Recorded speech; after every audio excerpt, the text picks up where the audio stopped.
أعوذ بالله من الشيطان الرجيم بسم الله الرحمن الرحيم الحمد لله رب العالمين وأفضل الصلاة وأتم التسليم على سيدنا محمد وعلى آله وصحبه أجمعين ورضي الله تعالى عن السادة التابعين وعلماء العاملين وأئمة الأربعة المجتهدين ومقلدين إلى يوم الدين أما بعد السلام عليكم ورحمة الله وبركاته.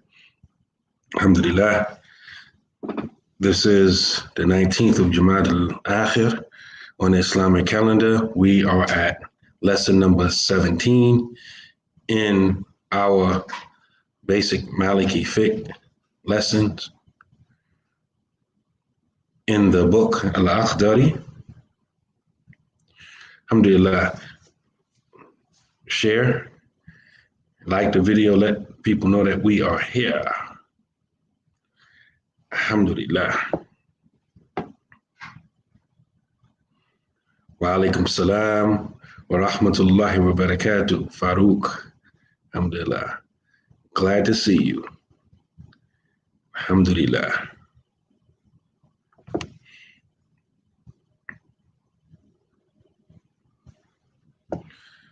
Alhamdulillah. Yesterday, we were talking about things which necessitate or things or states that you have to be in that require you or one or us to be in the state of wudu. And one of the things we mentioned, or that he mentioned in the text, he says, وَلَا مَسُوا لَوْهِ الْقُرْآنِ الْعَظِيمِ على غير وضوء إلى لمتعلم فيه أو متعلم يصححه وصبي في مس القرآن الكبير. He said, a board on which the Quran was written should likewise not be touched without wudu, except by the one learning from it or a teacher tutoring him. And the same rules apply to a child touching the Quran as an adult, except that the sin incurred there shall be on the adult who gave him access to it.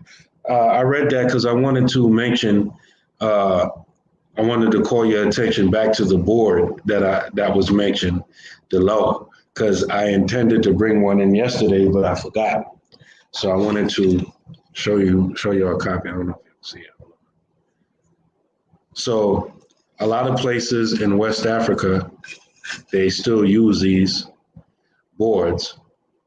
And so when, for example, when students are memorizing the Quran, they would, write their lessons on it, right? So you can see it. They will write their lessons on it, right? And they will be, using it, memorizing. And then when they rehearse or demonstrate what they've memorized from the board in front of their teacher, then they would wash the board off and write their next lesson on it. And as we mentioned yesterday, that, many times, often, because the Quran is a shifa, the Quran itself is a medicine, has medicinal properties.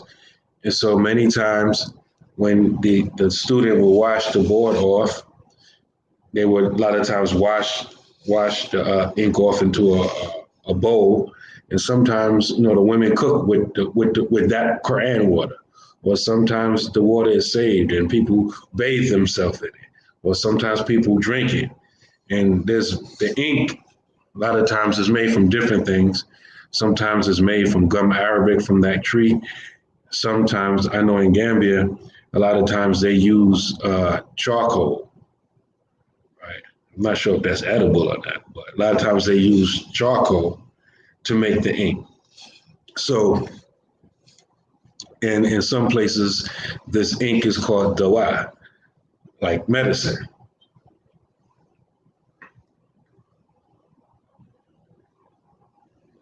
Wa alaikum salam wa rahmatullahi wa barakatuh. Everyone who I missed. Julie said.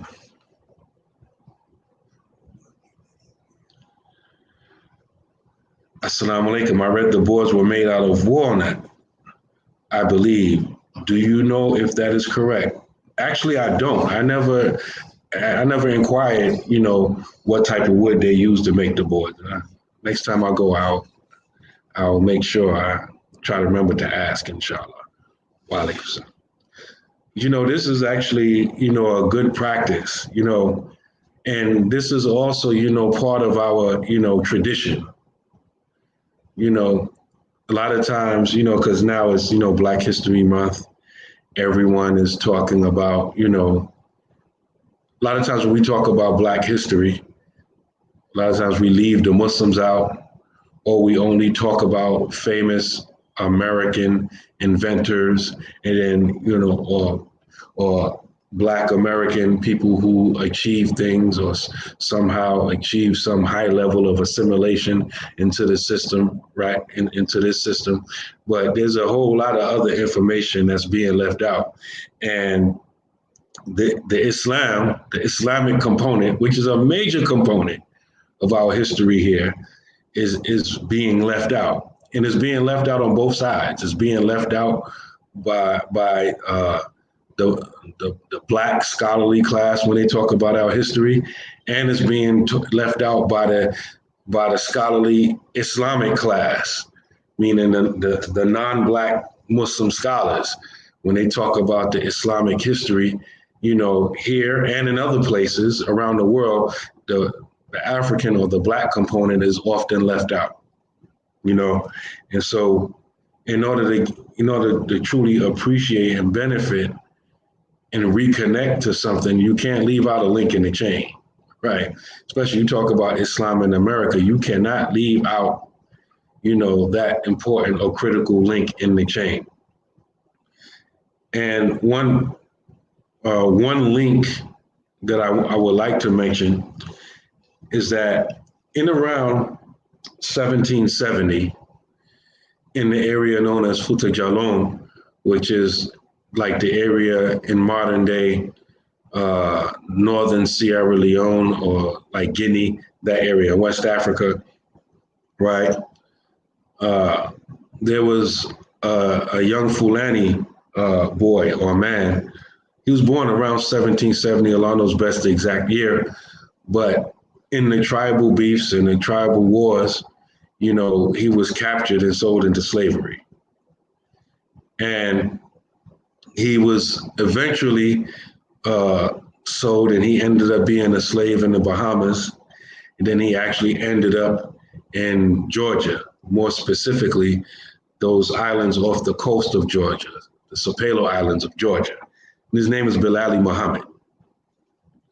And he was skilled at growing rice, and he was on a slave plantation of a man named Thomas Spalding. The reason why I'm mentioning him in this class, particularly, because he wrote something. He wrote from memory, at least what they found, about 13 pages of the Risala of Ibn Abi Zayd al-Qayrawani. Now, the Risala of Ibn Abi Zayd, like, for example, this book that we're studying, the Akhdari, is like a beginner level. So the Risala is like 1 or 2 notches above this in the Maliki curriculum. Then there's commentaries upon many commentaries on the Risala of Ibn Abi Zayd. So if you think about what we're doing right now, right, we're learning the Akhdari, right, which is a beginning level. And this slave, Bilali Muhammad, he's a slave in Sapelo Island of Georgia. He's writing from memory a mid-level Maliki text, right? From memory, not like me reading or whatever, no, from memory. And so this tells you that he was, for scholarly, to say the least, right?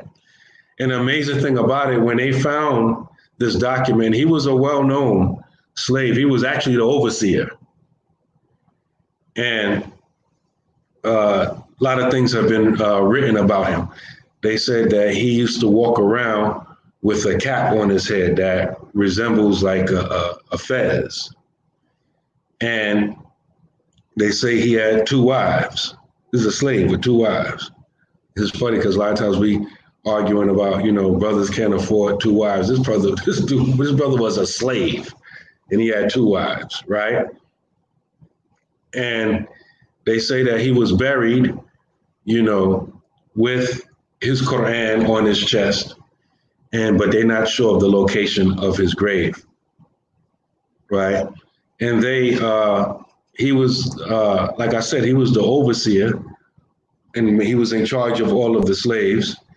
And when people write about him, they're talking about the white people. When they wrote about, meeting him and interacting with him, they said that him and the people with him, they conversed in English when they was dealing with them, but when they were amongst themselves, they would converse in some other language they weren't familiar with. Now, when you look at his situation compared to a lot of other slaves, see, he had a lot of leeway. He could do a lot of stuff that a lot of other slaves couldn't do. And he had a lot of say-so on his plantation. And he, during the War of 1812, which is part of the Revolutionary War, the Americans against the British, the British had said, if anybody fights on our side, we win, we give you freedom.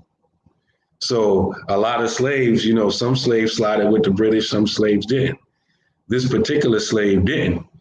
And he told his so-called master when they were, because this is an island off the coast of Georgia, so this ain't we don't have United Airlines and planes and stuff. If the British is coming, they're gonna be coming through ships, and so they're gonna hit those islands first if they come that way. And so Bilali Muhammad, he reportedly told Thomas Spalding, he said, "I can answer for every Negro of the true faith," meaning the Muslims, "but I can't answer. I can't speak for the Christian dogs you own." That's what he said, right? So, Thomas Spalding allegedly armed him and all of the slaves with him with muskets, little rifle, one-shot things, just in case the British will come. But they never ended up landing on the Sopelo Island of Georgia. So I'm mentioning this, and my wife and I is going to talk a little bit more in detail about this type of history on Thursday on our Half Your Deen show. But I just wanted to give you a taste of, what you're tapping into. You're not only tapping into Maliki Fiqh, you're tapping into your history and the history of Islam in this country in general, regardless of where you come from. Because this is, the Risala of Ibn Abi Zayd is not only a fiqh text, it's a general Islamic text. It opens up with the introduction, and it's a book on Aqidah. The whole first section is a book on Aqidah, right? And then a long section, most of the book about fiqh, and not just basic ibadah, mu'amalat, buying, selling, marriage, all these things. And so, portions of this still remain, and they're in the museums, and you can even go online and look at images of these online, just like I posted on the screen here. Like I said, 13 pages have been preserved. When, subhanallah, wa alaikum salam rahmatullahi wa barakatuh. The brother who just gave the greetings, he has done extensive work in this field. I was reading your book, Muhammad, and he mentions how a lot of people, for example, some people they took it to Nigeria, and some of the scholars said in Nigeria was like, I don't know what this is. This is some gibberish or something. It's voodoo, it's magic or something like that. And it was taken to several people, and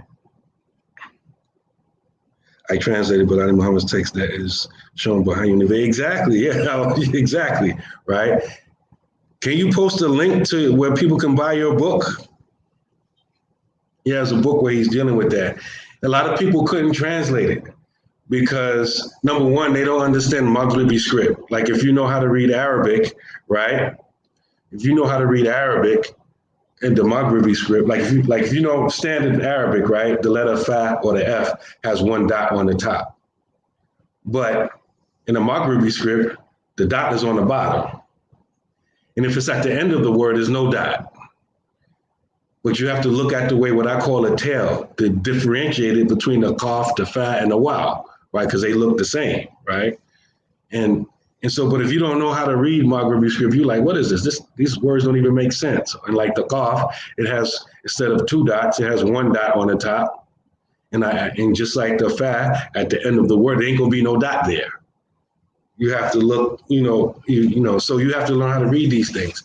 And plus he was mixing up, letters that sound the same. And alhamdulillah, our brother Muhammad ul-Akhdarī, he mentions all of these things in his book. He says, quite frankly, that if you know these things and some of the letters that he mixed up, it's easy to translate it. Like, why is other people having problems with this?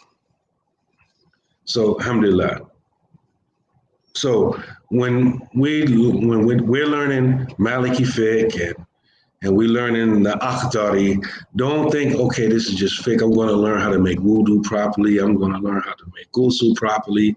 I'm just going to learn these things. No, you plugging into a system of traditional learning that didn't start with us. It didn't start 100 or 200 or 300 or 400. It started way long time ago, right?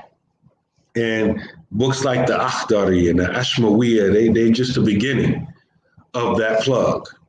And so, alhamdulillah, these things should not be ignored, because this is, especially if you Black or African American, this is part of your history, whether you Muslim or not.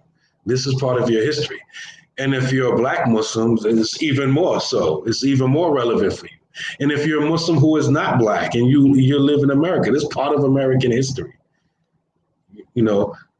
It's probably the first text written by an American, for lack of better words, in this country by a Muslim. And he was Black. And the book that he wrote was a Maliki text, the Risal of Ibn Abi Zayd, who we studied in this masjid with Sheikh Muhammad Drami. Alhamdulillah. Alhamdulillah, shukran for posting the link. I'll put it up here. So make sure y'all click on that. Matter of fact, I'm going to copy this link. And I'm going to put it also in the YouTube. Hold on. It won't let me do it. Hold on.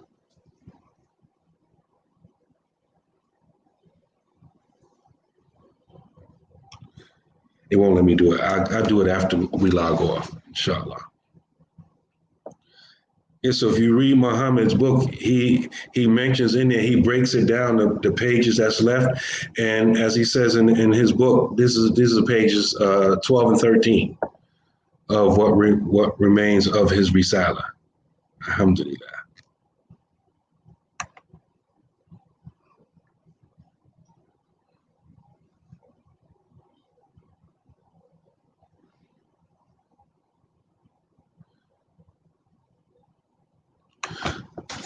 So I just wanted to drop that little bit on y'all with regards to what we're doing here.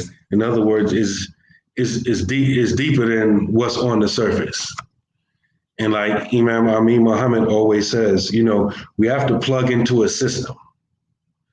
Just this hodgepodge, this microwave Islam where you get a little bit from here and a little bit from there. It hasn't been working for us. It's not working out right, And so we should stop, trying to redo the same thing is not successful. And we need to plug into these traditional systems. Thereby, if one of us trips, when I say trips or goes off on an ego trip, right, you can always say, that's not what the scholars who taught that book before has said. You're making up your own thing. What's the proof of that? That sounds kind of like off, right? But if you can't pin me down to a system and I'm making this thing up as I go, then, you can say anything. If you have a smooth tongue, you can convince anybody of anything. Alhamdulillah. So we're on chapter 6 of the Akhdari. We're on chapter 6. And we're on the chapter of things which necessitate ghusl. أعوذ بالله من الشيطان الرجيم بسم الله الرحمن الرحيم. قال المؤلف رحمه الله فصل يجب الغسل من 3 أشياء الجنابة والحيض والنفاس. He said ghusl or ritual bath is obligatory on account of 3 things.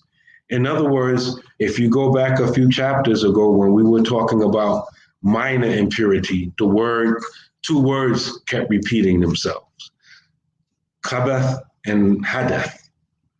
Kabath is talking about those impure things that you have to make sure that your body, your place of prayer, and your clothes are free from before you make the prayer, right? Kabath. And then you have hadath, which means things that take you out of ritual purity. In other words, if you're in a state of hadath, then you have to make wudu, right? Like you pass gas, you urinate, things like that. Alhamdulillah, my pleasure. Alhamdulillah. Alhamdulillah.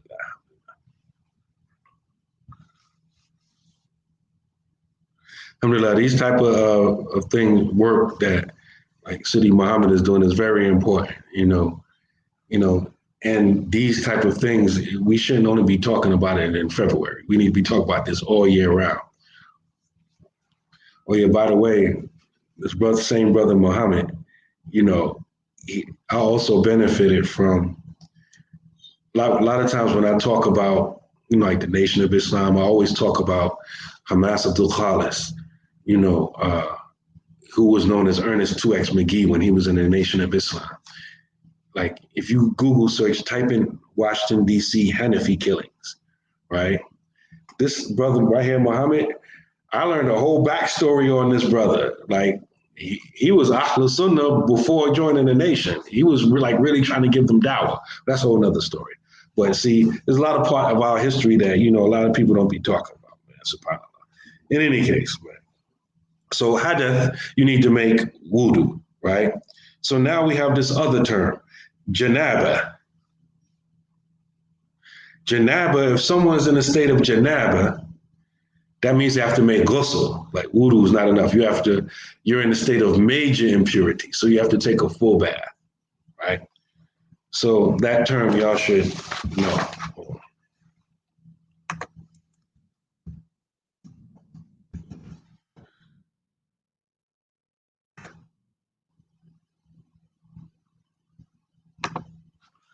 Janaba.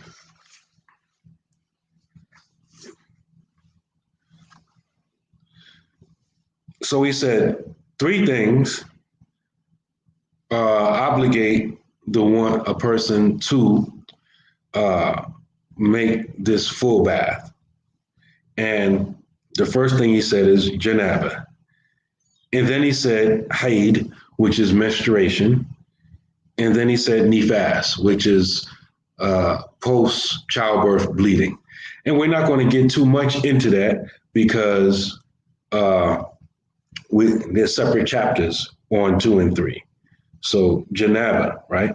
So he said, for janaba to qismain. And janaba is caused by 2 things. أحدهما خروج المني بلذة معتدات في نوم أو يقظة بجماع أو غيره. He said, the release of, in the word here, many, which we translate as semen, is for the man and the woman, right? Not just the man, right? With normal pleasure while asleep or awake by intercourse or by any other means.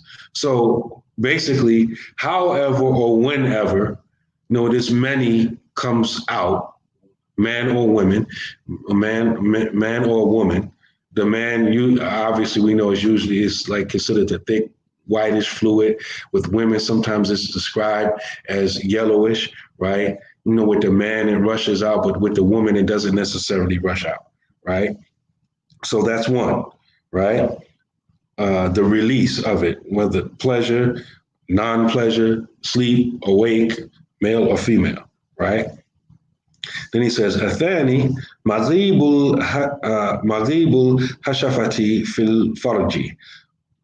And the second, the other arises immediately when the male organ penetrates the female genitalia.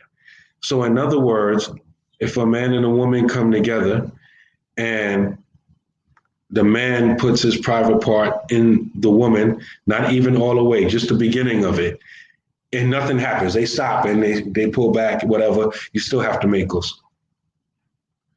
So it don't have to be the whole organ, just the front of it. And you don't even have to get any pleasure. Even if you just put it inside and then for whatever reason you'll stop, both of y'all still have to make ghusl, the man and the woman.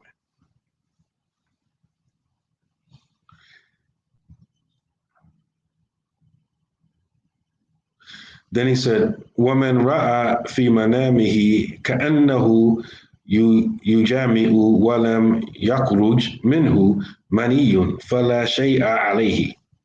He said, whoever sees himself having intercourse in a dream, but does not release any semen, has nothing to worry about. So in other words, you having a dream about intercourse and you wake up, and even though maybe in your dream you did something, but in real life you wake up, there's nothing there. You don't have to worry about anything. You don't have to make ghusl. Then he says, وَمَنْ وَجَدَ فِي ثَوْبِهِ مَنِيًّا يَابِسًا لَا يَدْرِي مَتَى أَصَابَهُ اغتسل وأعاد ما صلى من آخر نومة نامها فيه.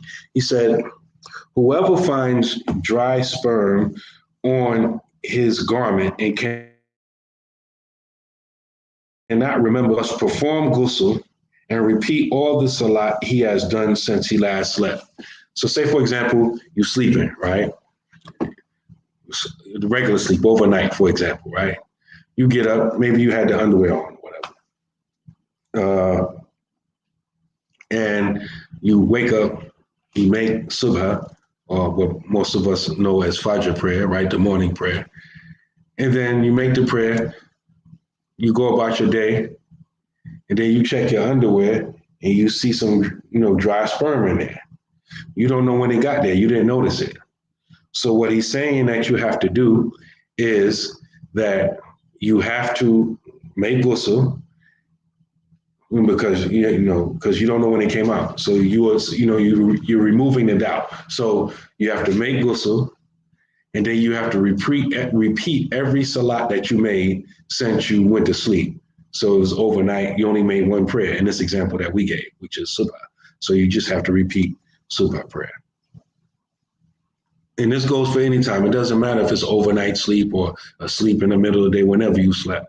So whatever time it is, you discover that, many or that, sexual fluid on your clothes. You don't know how it got there. Automatically, you assume that it came out the last time you were sleeping. And so you go back to the last time you slept, how many salats you made. So you make ghusl, and you repeat, you make up all of those salats.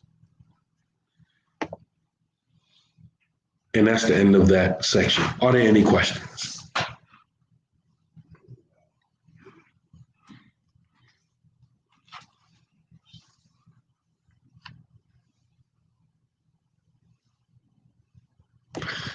I'll give the people online a few minutes because I know there's a little delay.